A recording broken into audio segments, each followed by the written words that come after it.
I was just telling Dave, like, my favorite part of doing these now is doing the thumbnail photo at the beginning of it. Anyway, hey, how's it going? Hi. So we the just... one person who's watching us at the moment. Nice. Hello, one person. Oh, now it's 12. It's cool. Where's the thousands that watch this talk about the Emoji Movie? So having just seen this, would you rather have been at this or Dark Tower? Dark Tower. To give you Because even if Dark Tower was terribly bad, terribly, unfortunately bad, this was nothing. This was absolutely nothing. There was nothing to this movie. It was just 75 minutes, first of all. Fucking 75-minute running time. That explains why they didn't put the running time on the website. No. They didn't. Yeah. It was the only movie listing that listed that didn't have a runtime next to it. Because that's not worth paying for. No. For 75 minutes of a fucking movie. Like, to give you some context, last night Sarah and I were originally going to be at this movie, and then Brian and I were going to be at Dark Tower at like 9:40, but the Dark Tower screening got canceled. So Sarah and I got up, and I was like 2 for Kidnap, and then I was like, oh, wait a minute. I looked at her and went, we don't technically have to see this one. Would you rather? It's up to you. Would you rather be at this or Dark Tower? And she said Dark Tower.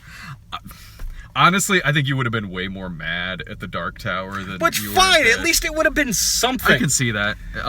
You know, I'd rather... There are times where I'd rather watch something that's spectacularly bad than something that shouldn't even fucking exist. Because this was pointless. Not so much that it shouldn't exist, but it certainly shouldn't exist in theaters. No. No, this is a very... the word thriller being used to describe this is such a misnomer because there's nothing thrilling about this movie. It's an hour of the most boring car chase in the world, dude. And then it's 15 minutes of the end of 8mm without the intensity. Yes, that is exactly what I was thinking in my head. I was like, this is 8mm, only not scary or disturbing. Exactly. I was alright going to see this movie, honestly, because here's what I was thinking in my head going into the theater. I'd seen the trailers for this quite a few times. I was like, I've had... The last few movies I've seen have been pretty fucking shitty. Like, Dark Tower was a hot mess. Before that, it was the Emoji Movie. Earlier today, I watched a Neil Breen film. I was like, alright, you know what? 90 minutes of Halle Berry chasing someone because they kidnapped her son. All right, fine. Maybe that's kind of what I need right now. That does not prepare you for how stupid this movie gets. 20 minutes in, I was like, fuck, this is awful. No, this is so bad. The whole plot of this movie depends on her dropping her cell phone. This movie is only longer than 15 minutes because it's full of the most stupid mistakes that I've seen a character make in this kind of movie. The whole movie, honestly, is a chase. And I don't know what to get into first, whether it is the fact that this shit is prolonged just because the script requires them to make dumb mistake after dumb mistake after dumb mistake, or the editing in this fucking film. I don't know which to talk about first, because they are both baffling. No, it's like, we're gonna do a whole lot of quick cuts of different camera angles in the car as she's on this car chase. But then we're gonna take a lingering 3 minutes, like, fucking helicopter shot of just a tree line. You know what was driving me nuts in this? Did you notice how the speed of the car kept drastically changing? Oh yeah, and no matter what happened, every time she would step on the gas, they would show the speedometer, and she would be speeding up from like 20 miles an hour. Yeah. And it's like, you're on the fucking freeway chasing after your child. Not even, like, there was that, and there was also the fact that they're going fast in one shot. like maybe 30, going really fast in the next cut, and then when they're hanging the kid out the door, clearly going about 5 miles an hour. Man, and there's one part where I was just like, I can't believe I'm seeing this in a theater. Made for TV, on video, all right, I would expect that. But in a theater, that one part where there's a car accident that happens, and they make up for the fact that they don't have a big budget by just inserting quick like fades through the thing, and then a stock shot of Halle Berry, a stock shot of the speedometer, and just fades for whatever they can't throw in a stock shot in. It's insane. It's I can't even call it lazy filmmaking, because obviously they were trying to be creative with it, but it's inept. Everything about it is fucking inept. The only saving grace I can give this movie, and it's not even much of a saving grace, is Halle Berry tried. Yeah, there's 2 saving graces I'll give this movie. You're right about Halle Berry. She is a good actress. Yeah. Even in a shitty movie like this, totally. The Call, or... The Call was way better than this. Oh, The Call was way more interesting in this. Like before we got in here, you said to me, like, so you ready to see The Call 2? This time it's my kid. The Call was like... 3/4 of The Call was pretty solid, and then it had kind of a shitty last act. This movie is 100% dog shit. Oh yeah. But Halle Berry in the scenes where she's standing outside the van talking to the kidnappers standing outside their car, whenever she's interacting with somebody else, she's good. She is good. But the problem is, through 90% of the movie, she's not interacting with anyone else. Yeah. She's talking to herself. She's talking to the audience. Yeah. And it's really awkward. It's awkward, but I can't blame her. No, you can't blame her. It's because she's trying to do her best, but it is like, here's exposition from the only character we've... and they made this choice that I'm sure it was some great creative choice in their brain. They're like, we're only going to follow the one character. We're not going to go to anyone else at any other time. Yeah. Which is why it's 75 minutes long and boring as fuck. Like, what's going on with the kid during all this? Like, that could make it more interesting. That could add some fucking drama to it. You know? I was so glad they didn't, though. I know, don't get me wrong. Child actors are 90% of the time awful. That kid was rough. Yeah. Like, in the couple of lines that he had, I was like, wow, way to make me not really feel sorry for this situation. Well, and it's also, that's part of the writing, too, because they keep stating this kid's 6, but he acts like he's 2. Yeah. You know, that's... through every part of he acts like he's 2, not 6, you know? Yeah. I did... You know, I did kind of like the villain, that woman. Yeah. I did really like her, honestly. She was fine, and the guy villain who... He's an actor I recognize. I think his name's like Lou Temple or something. He was on The Walking Dead for a little while. Okay. Like, he's not a bad character actor. It's just wasted because in the end, these bad guys really don't matter. They don't. And the other thing is, like, this movie, it tries to make itself more interesting by like we're gonna throw in some more background here. Like, in the beginning, it's like the dad of this child is suing for paternity. Why does that matter at all? Dude, or how about like the opening scene that's like the home video footage of him as a little kid, and it's clearly just Halle Berry ADR talking over it. Yeah. But I give him credit for like having footage of that kid growing up a little bit. Yeah, it's obviously that kid. Which would explain why Halle Berry's not in the footage. Yeah. And has to be ADR'd over it. The woman who was the villain, I was like, I could see her being pretty scary in something, honestly. She is kind of imposing here, and I could see her working so well, and I really want to see this. Like, if she were in a remake of like The Honeymoon Killers, or like Death Nurse, or like Criminally Insane, or something like that. Yeah, no, it's like, not like the little acting there is in the movie. It's not bad. It's just they're acting about nothing. They have nothing to go on, and so it's just fucking pathetic. The only other thing I can give this movie is that somehow Halle Berry spoilers, she gets her kid back. Somehow she overpowers these two kidnappers, and then there's a twist third one for no fucking reason. But for somehow she overpowers all three of them. But, and this probably speaks more of Halle Berry than anyone else, she doesn't at any point suddenly become a badass, really. She kind of gets them all by luck and circumstance a little bit. Yeah. But she never starts walking like a badass or doing anything really bad, except for the one line they give her. Exactly, the trailer line. Yeah. The trailer line and the audience applause line. You took the wrong kid. That one. This movie was driving... I was... You know what? I wasn't ever bored by this. I wasn't. Fucking so bored. I was way more bored in The Dark Tower. I was way more... My mind wandered way more in, like, the Emoji Movie. This one, I can't say I was necessarily bored in this film because there's so much stupid shit in this film. Oh, there was so much baffling stuff that it's... Yeah. But between all that baffling stuff, it's just like, I'm watching her drive. I'm watching her drive. Not in an exciting way, I'm watching her drive. Oh, it's definitely not in an exciting way. But I was... frustrated so much by the multiple times that this whole situation could have been instantly ended by her at several points in this movie ramming into that car.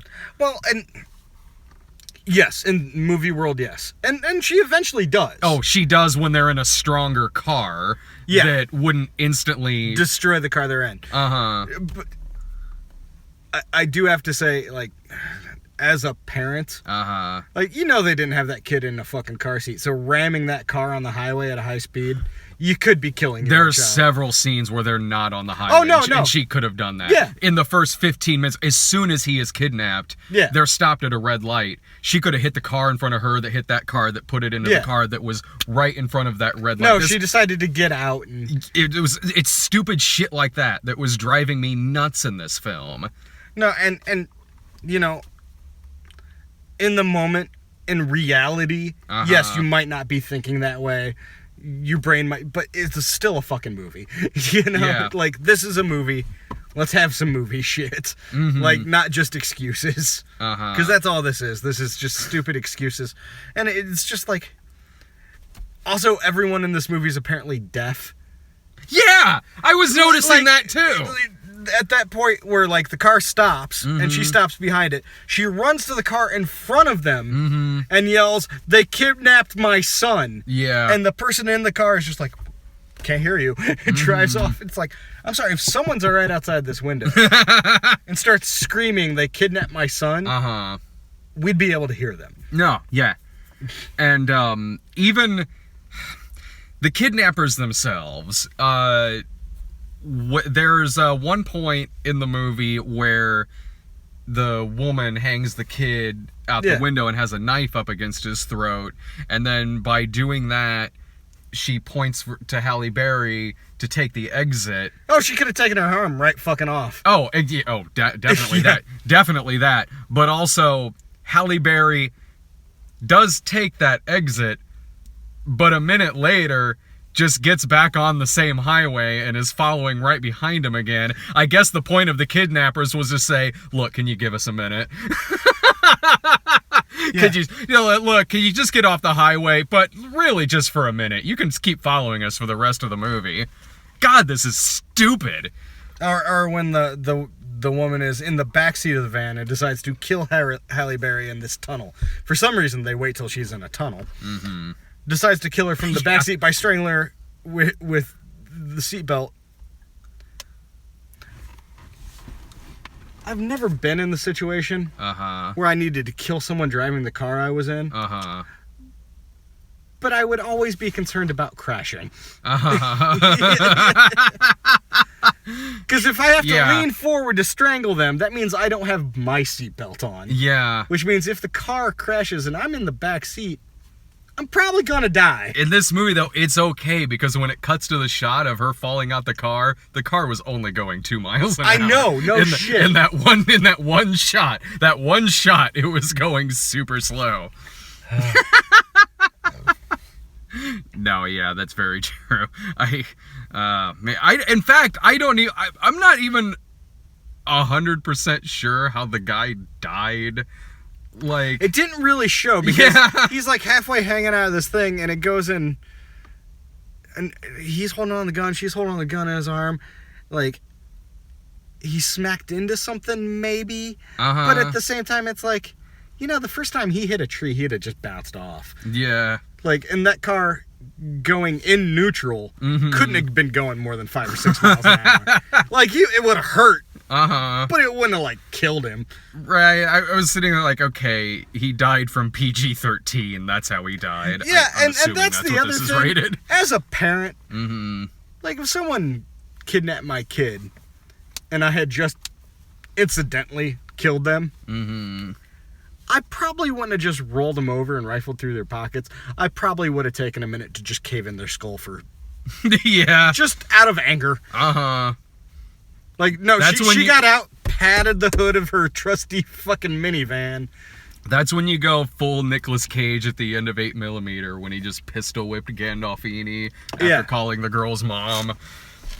This movie is... This is the kind of movie that if you're... I don't know. If you're at, like, a family's house or something, and it happens to be on TV... you might kind of get caught up in it a little bit, because it feels like a TV movie. Well, and I imagine when it's put on TV, it's going to be edited down to only an hour. Yeah. Or actually, it might be an hour and a half with commercials. Oh, that's true. It'll finally be 90 minutes. And when it got to, like, the house at the end, and everything looked... Well, the tone of the movie changed completely. It became a horror movie. Yeah, like, when I was watching that, I was like, this appears to be this director's strength. Like, filming something that looks a bit grittier. Looking at it, I was like, I could kind of see him directing, like, a serial killer movie or something like that. It's significantly... slightly better directed than the rest of the movie. It's slightly better directed, but, also at the same time, like... not everybody's George Miller. Not everybody can make, a full-on car chase movie. Like, and look at the ones that have been made recently, besides the Fast and the Furious movies that are popcorn entertainment. I've seen some recently that still hold up. Maybe they're not as good as, like, some of the greats, but still better than this. But, a good car chase isn't that difficult. Making a good car chase interesting for... 70 minutes. Yeah. Like, that's next to impossible.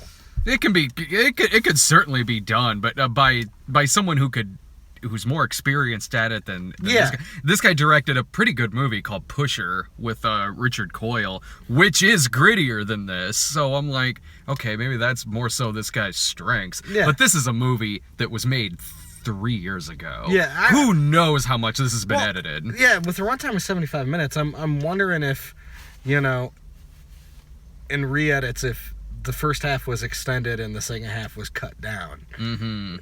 That could have been. Yeah. Like, who knows? In a movie that has stayed on the shelf this fucking long, which I think had something to do with maybe the studio going bankrupt or something like that. But regardless, this looks like it's been edited several times. Oh, yeah.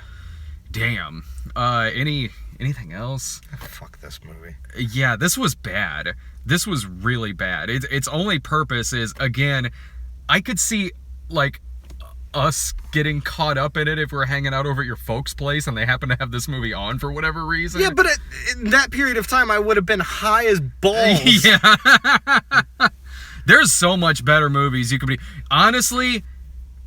watch a better version of this is like Breakdown with Kurt Russell. Yeah. Is a way better version of this movie than this fucking thing. Or just watch The Call over this. Which is still not a good movie, but it's better than this. It's way better than... The Call is like, from what I remember about it, is perfectly serviceable as a rental. From what I remember about the movie. The Call, I can understand why it was in theaters. This I don't. Oh, yeah, I agree with that. I totally agree with that. Well, there's a couple... This shouldn't take long, but there's a couple of super chats. Yeah, sure. So we try to do this at the end of some of them. Where we got a few last night, but they were scrolling by fast, so this actually kind of pertains to the movie we saw last night. All it is we were asked favorite Stephen King movie. Like about 3 people asked us that. Well, I mean, I think the obvious answer is The Shining. The Shining. Now, if besides The Shining, which Christine is Carrie. up there. Carrie, yeah, the De Palma, the original. Oh, yeah. Yeah.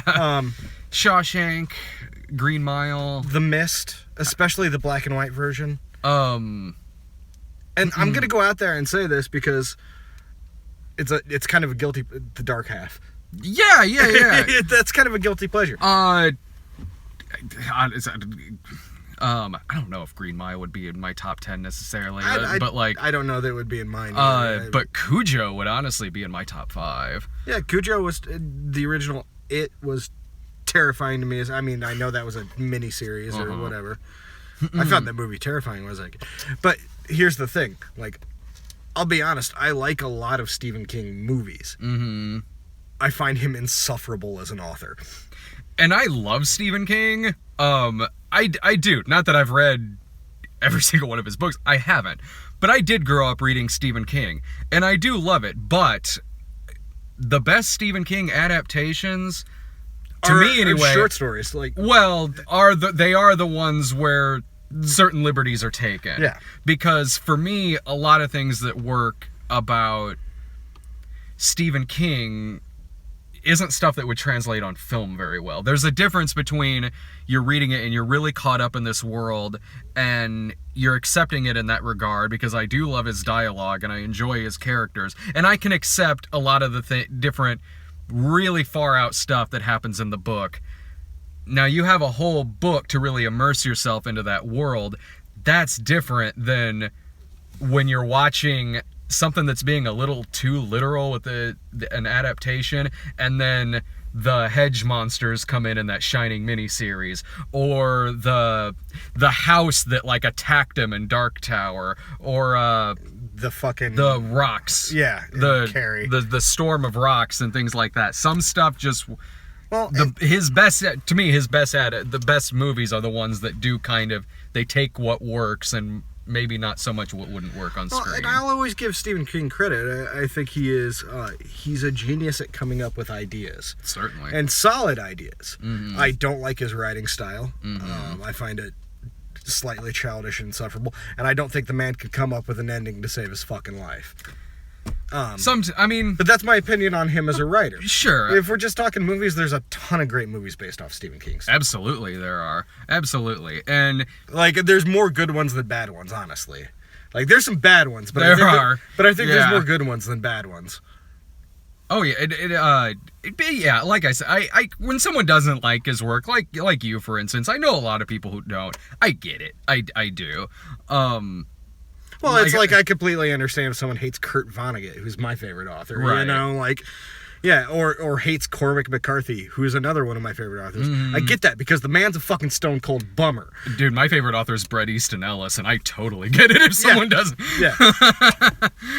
I would say that, like, I know The Shining is vastly different from the book, and it is, but that's still in my top 10 favorite horror movies. The Shining? Yeah. Honestly, I'm hard-pressed to say The Shining isn't still in one of my top 10 favorite movies, period. Mm-hmm. It's so... There's nothing not perfect about that movie. Right?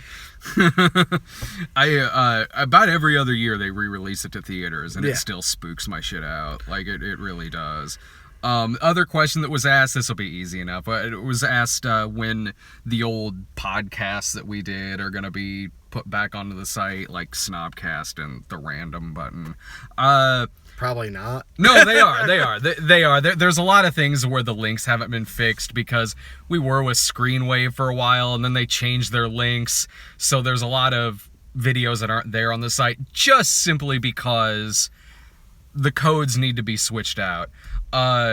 Earlier today, I actually worked out a thing with Springboard for the archive, for all of our old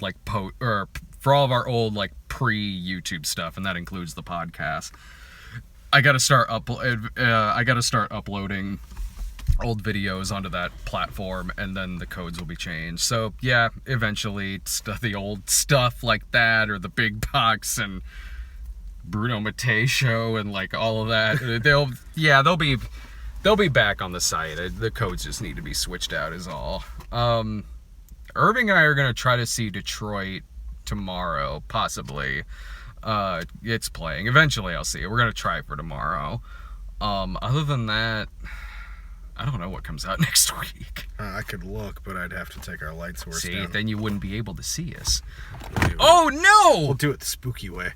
Oh, that means it's gonna be really scary, whatever it is.